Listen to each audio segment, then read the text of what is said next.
Hello, listeners, from Roy Damari of INSAM. My wanderings this week are brought to you from Toronto, where I am visiting my old friend Dr. Alan Bonner. He is a journalist, an advisor on all sorts of business matters, including presentations, but he has a broad range of interests, and his latest topic of interest is, in fact, cybersecurity. So that is going to be the topic of our discussion this week. Alan, tell us what cybersecurity is.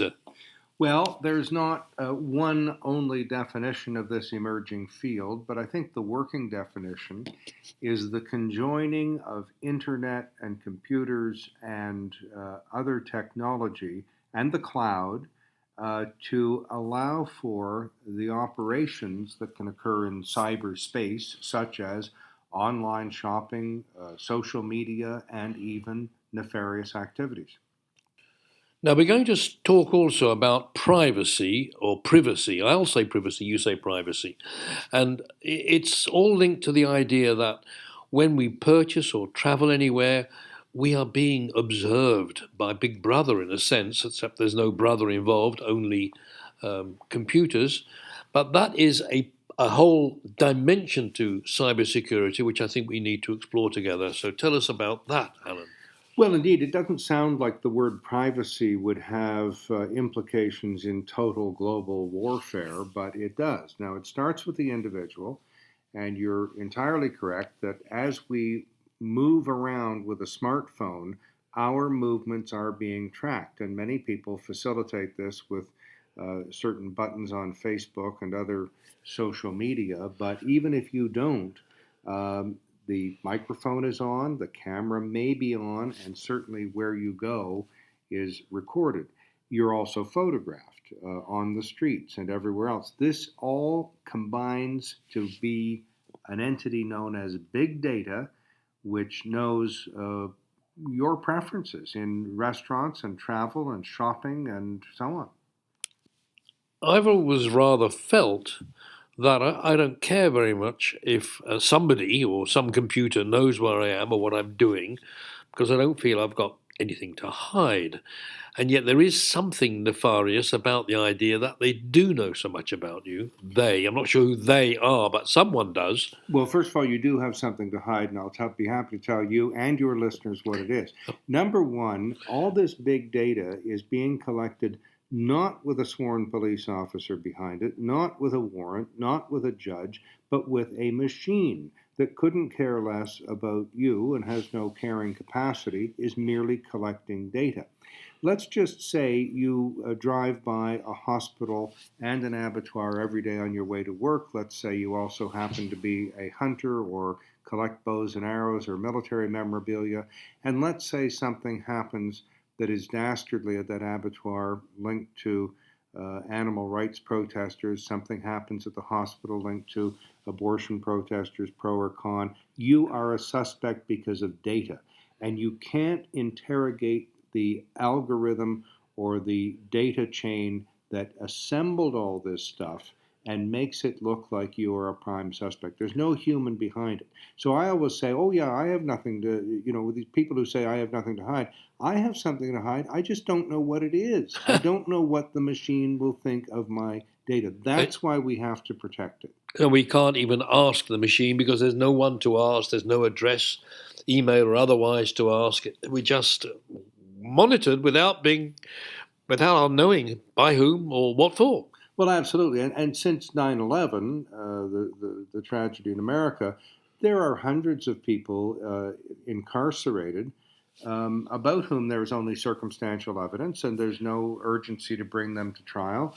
I mean, it's pretty bad stuff. Now, at the international level, for international warfare, privacy is important too, because privacy is defined as being able to prevent an adversary from finding out something about you that you don't want found out. Now, that could be a jilted lover with revenge porn. It could be a supermarket that knows your eating preferences or dietary rules and regulations. And it can also be a combatant in international war. And that's why we need such things as the Geneva Conventions, the International Atomic Energy Agency, protocols about mustard gas, and all this stuff brought up to date to deal with cybersecurity in the modern age. Because historically, some of these horrible weapons, nuclear weapons on the one hand, and also mustard gas from the First World War on the other, because there could be retaliation in the same way, in the end they were not used, or in the case of mustard gas, not used in the Second World War. And I think this idea of response, mutual destruction, applies, according to what you've been telling me, also to cyber warfare. Tell us more about that. Well, I mean, it's dastardly and macabre, and it's right out of a horror movie, but MAD, mutually assured destruction, did seem to work in the Cold War. I said seemed to work. I mean, we didn't explode nuclear bombs in war, in World War II, but not during the Cold War. That's a statistical relationship, not a causal one. But the threat that if a button were pushed, the opposite number would push a button, and several buttons would be pushed, and that would lead to total global nuclear war, seems to have been a deterrent. Now, that's what we need in cyber warfare, because bots, millions of computers, can be taken over and programmed with a payload in an intrusion to do something dastardly, such as knock out power grids or railroads or automatic self-driving cars and so on. The combatants, whoever they may be, can program automatic hackbacks, and that is total global cyber warfare. Now, during the Cold War, I think Australia and New Zealand and probably parts of South America and parts of Africa were a little safer than downtown Berlin or London or New York, to be sure. But it is a small world, and there would be fallout, and with total cyber warfare, there is no longer a safe place because the computers are all connected via the cloud. So we need deterrence, as the Bavarian justice minister used against CompuServe, preventing them from distributing what they deemed to be, what the minister deemed to be pornography in Germany 20 years ago. We need deterrence. We need the threat of lawsuits and the seizure of assets. We need defense and mutually assured destruction to regulate this in the same way that we regulated it during the Cold War. So there's a kind of a mutual destruction assured if this system of back hacking can be brought about. So there is a technical component to defending ourselves against the attacks of a rogue state or just rogue hackers. If they can be hit back at by the computers that they've hit, and that is a technical matter, I suppose. I don't know where they are on that, but if they are at the point where you can hack back nicely, then I would be a little bit reassured. Well, let's take it back to the original notion of privacy, the ability to go on social media, shop, and so on in private.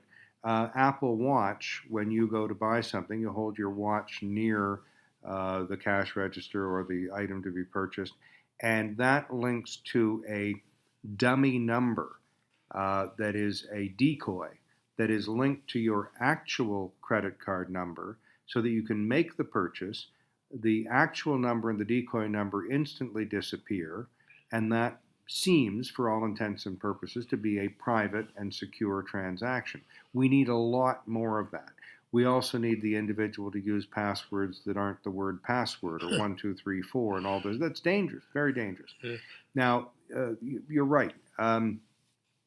With the hackback programming capability, there is no safe place, because if you destroy the grid in one city, the power grid may go out for several other cities. One particular power grid in America feeds 131 million people. So we need regulation on this, and we need people to be fearful of it and respectful of it in order to create some security. So I'm optimistic that these dastardly and destructive things could be used for good purposes. Okay, but the level of law or regulation here is very much international, isn't it? It's not just a local community that would protect itself with some laws, or even Germany, as the example you quoted. We would need real agreements between nations to respect and to be aware of this mutually assured destruction which you've spoken about. Well, there are laws, regulations, conventions, what have you. The Geneva Conventions are probably the most famous.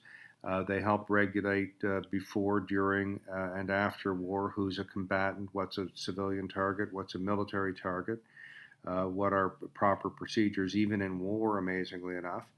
But we also have we already have an interesting conglomeration of laws when there is a car accident. Let's just say in the middle of Texas, there's a car accident. Well, one of those people may want to sue the tire manufacturer Bridgestone in Japan. They may want to sue a Detroit auto manufacturer. One of the cars may have been made in England, maybe a Mini. There may be not avionics, but the electronics may have been made in North Korea. So this is what's called in law the choice of law. I hope that was South Korea. Yeah, yeah. It's what's called the choice of law problem. Right. What jurisdiction do you sue in? Whom do you sue? And what law do you use? We already have this dilemma regardless of cyberspace. We need to update laws. Laws are always historical artifacts that tell you something about, last year's problem or last year's technology. But we need to update them. We've been updating them since people got in a boat and sailed to other jurisdictions for business and commercial purposes.